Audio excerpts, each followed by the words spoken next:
Hai nakama, apa kabar? Selamat datang di channel Anime Haki. Pada video kali ini kami akan membahas spoiler lengkap One Piece Chapter 1072 yang akan mengungkap beberapa fakta menarik di dalamnya.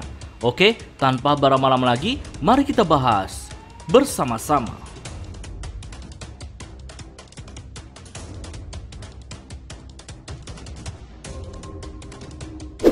Judul pada chapter kali ini yaitu Bobot Kenangan. Sedangkan di cover story-nya masih bertemakan tentang Jerma Double Six Pertualangan Tanpa Emosi volume ke-28, yaitu produksi massal senjata mematikan.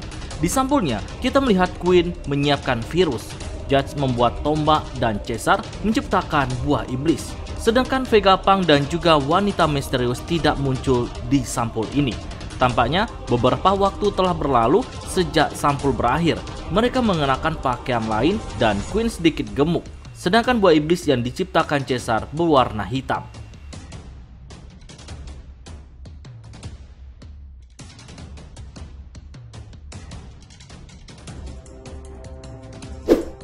Kisah dimulai dengan narasi dari jurnal Vegapunk pada masa MADS. Ini bukan flashback, hanya teks di masa sekarang. Vegapunk mengatakan bahwa meskipun dunia tidak menerimanya, dia memandang dirinya sebagai manusia sejati. Vegapunk berkata bahwa eksperimen ini akan menjadi langkah pertama mereka untuk menuju perdamaian. Lalu Bonnie mengubah dirinya menjadi anak-anak dan berpura-pura menangis untuk mendapatkan simpati Vegapunk. Ketika Vegapunk mendekati Bonnie, dia mengubah dirinya lagi menjadi versi dewasa yang sangat keren. Dia terlihat sedikit gemuk seperti balon. Tampaknya kekuatan Bonnie dapat membuatnya mengubah dirinya sendiri menjadi variasi yang berbeda dari dirinya di masa depan. Kemudian Bonnie mengubah Vegapunk menjadi bayi yang bisa berbicara. Nah, yang membuat Vegapunk bisa berbicara mungkin karena otaknya yang jenius. Vegapunk mengatakan dia tidak bisa memberitahu Bonnie alasan mengapa dia mengubah Kuma di masa lalu, karena alasan itu akan membuat Bonnie sangat kesakitan. Itu sebabnya Vegapunk berjanji kepada Kuma bahwa dia tidak akan pernah mengatakan yang sebenarnya kepada Bonnie.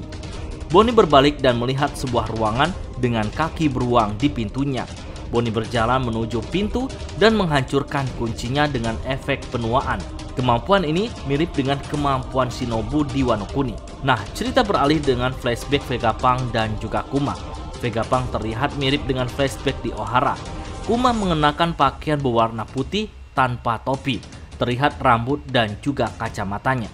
Vegapunk memberitahu Kuma bahwa seorang ilmuwan di West Blue menemukan bahwa berat manusia berukuran 21 gram setelah mereka mati. Jadi 21 gram adalah berat jiwa manusia. Vegapunk juga menjelaskan tentang kekuatan Nikui Nikunomi milik Kuma. Dia mengatakan kekuatan Kuma mengubah hal-hal tak berwujud menjadi sesuatu yang nyata. Misalnya, Kuma dapat mengubah rasa sakit dengan mengubah sinyal saraf menjadi energi nyata yang dapat ia dorong keluar dari tubuhnya. Jadi, Kuma seharusnya bisa melakukan hal yang sama dengan imajinasi, pikiran, atau bahkan kenangan.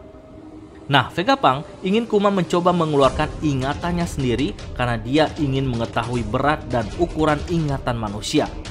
Kuma tidak mau melakukan hal itu karena memalukan, tetapi Vegapunk memohon kepadanya demi ilmu pengetahuan.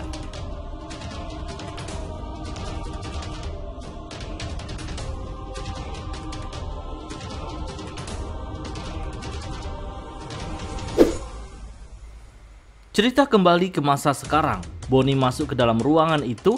Di tengah ruangan, Bonnie melihat energi berbentuk cakar beruang milik Kuma. Dia berjalan ke arah itu. Pada saat yang bersamaan, kita melihat kejadian di Red Port. Kuma asli sedang mencoba untuk mendaki Redland, tapi dia ditembak jatuh oleh Marin. Lalu cerita kembali ke ruangan, Bonnie akan menyentuh energinya. Namun Vegapunk melarang untuk menyentuhnya, karena itu rasa sakit Kuma. Namun Bonnie tidak percaya dan ia tahu kemampuan ayahnya. Itu bukanlah sakit, ada kenangan di dalamnya. Bonnie lalu mengulurkan tangannya untuk menyentuh energi itu.